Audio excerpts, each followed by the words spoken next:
Muy buenas mis panas, ¿cómo andan? ¿Sabes qué es el Moneyball y por qué ha ganado terreno en el fútbol europeo? Pues no es un modelo creado en el fútbol, sino más bien en otro deporte, y poco a poco se aplica al mismo, dando buenos resultados y ganando terreno. Si te interesa saber qué es el Moneyball y de qué trata, quédate que te explico todo. Antes de empezar con el video, te pido amablemente que te suscribas al canal, ya que me apoyas muchísimo y me motivas a seguir mejorando. Además de eso, hay mucha gente que ve mis videos y no se suscribe. No sé, pienso que son antifútbol verdaderamente. Si puedes suscribirte me ayudarías un montón. Gracias, y ahora sí, empecemos con el video. El Moneyball es un modelo de fichaje novedoso creado por Billy Beane para un equipo de béisbol de Estados Unidos y así aprovechar sus recursos disponibles. Y sí, lo sé, ninguno de nosotros le interesa ni sabemos nada de béisbol, pero es para dar contexto. ¿Y en qué se basa? Se basa principalmente en fichar lo que necesitas, siendo más específicos la función que se necesite que el jugador cumpla en el equipo.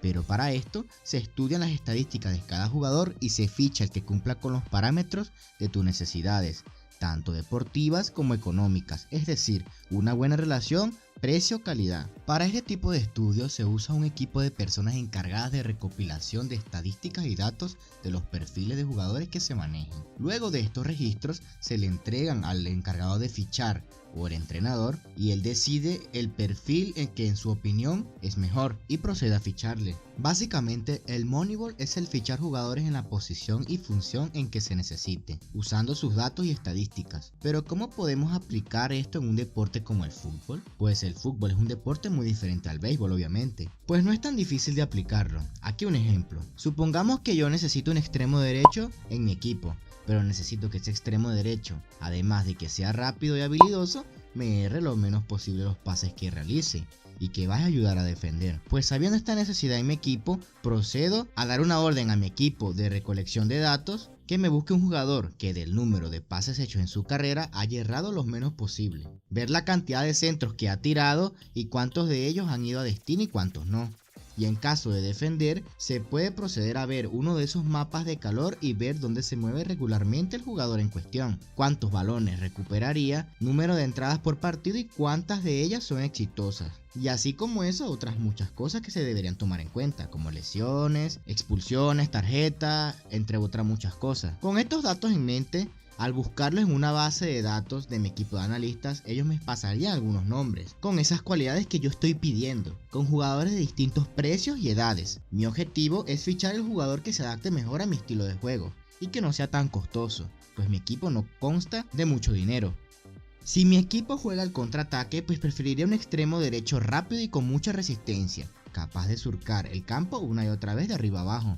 Reuniendo todos esos parámetros que ya mencioné, acompañado de una buena edad y un buen precio, en teoría sería un fichajazo. Suena bien y todo, pero a veces todos sabemos que en el fútbol 2 más 2 en la mayoría de los casos no son 4. El fútbol es un deporte muy subjetivo, porque hay jugadores con una magia que no se puede cuantificar. Aún así, el Moneyball desafía esto, claro está. Este modelo no va a hacer que un equipo de segunda gane una Champions League, pero sí hará que aproveche mejor sus recursos y desperdicie menos dinero. En el fútbol de hoy en día, se usa todavía métodos tradicionales como ojeadores y se combinan con estadísticas porque obviamente el fútbol ha evolucionado. Y el hecho de por qué los métodos tradicionales aún se conservan es porque en su día muchos de los cracks como Messi, Maradona, imaginemos a Pelé, fueron dados a conocer por un ojeador. Dicho esto, ¿qué equipos utilizan la recopilación de datos para hacer fichajes y más importante, les ha funcionado? Pues sí y no. El Liverpool al fichar a Jurgen Klopp en 2015, él mismo empezó a aplicar algo muy parecido al denominado Big Data del Moneyball, combinado con un poco de métodos tradicionales, claro está. Gracias al Big Data, el Liverpool dio con nombres como Mané, Alisson, Salah o Van Dijk y otros muchos que ya conocemos, en donde si bien no son baratos, se ajustaban a sus necesidades y como resultado han sido el único que ha podido pelearle al City últimamente. Han ganado Champions y han metido 2 finales más. Otro ejemplo más modesto es el del Brentford en Premier League. El Brentford en 2011 jugaba en cuarta división y en el 2021, después de 74 años en las divisiones de ascenso del fútbol inglés, las abejas consiguieron el derecho a participar en la Premier League por primera vez en su historia. La estrategia para lograr el ascenso se basó en la interpretación de la Big Data como herramienta para maximizar el potencial deportivo y económico del equipo. Su dueño, Matthew Benham, comenzó a aplicar el Moneyball en ese 2011, realizando una tabla de todos los equipos del continente y viendo así los clubes que estaban por encima del Brentford. De ahí, ver los jugadores que podían contratar de esos equipos que estaban por encima e intentar ficharlos. Y así consiguieron todos sus logros, siendo el más grande de ellos el quedar novenos en esta temporada de Premier League. Toda una hazaña. El caso del Manchester City es particular, donde a partir de científicos deportivos hacen un trabajo detallado sobre los jugadores a seguir. Cosas como por ejemplo lesiones, rendimiento en los partidos jugados de local y visitante, y también en instancias decisivas de los torneos. Todo este trabajo después es trasladado al entrenador Pep Guardiola, que determina si contratan al jugador o no. A estos ejemplos le sumamos el más reciente de un grande intentando aplicar el Moneyball, pues en este fin de temporada el Milan ha despedido a Maldini y también se fue Ricky Mazzara. Esto porque eran muy tradicionales a la hora de fichar, y los dueños, o sea Redbird, de la mano de su dueño Jerry Cardinale, querían para este mercado aplicar el Moneyball en este Milan a la hora de fichar, y ambas partes no llegaron a un acuerdo, terminando en el despido de Maldini e implementándose a partir de este próximo mercado el Moneyball. Veremos cómo le va al Milan en la próxima temporada, ya que de la mano de Maldini y Mazzara ganaron un Scudetto y llegaron a una semi de Champions League, así que veremos. Y así como estos equipos hay otros, más que todo de la Premier League. En mi opinión, el fútbol tiene que evolucionar y va evolucionando obviamente, y los equipos más pequeños tienden a aplicar este tipo de métodos para poder competir y les ha dado sus frutos. Si no, miremos a Leicester City en 2016 cuando ganó la Premier League.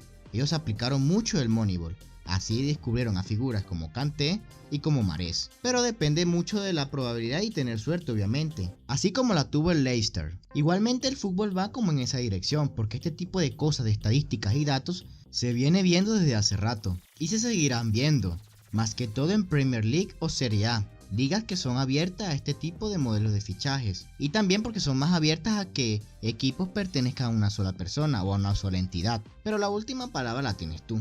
Dime en los comentarios qué te parece este modelo de fichajes y de qué te parece la dirección que está tomando el fútbol, y de si es mejor el modelo tradicional o el modelo más estadístico, o un poco de los dos. Si te gustó el video, dale like, suscríbete si no lo estás, y dale a la campanita para que YouTube te avise cuando suba un nuevo video.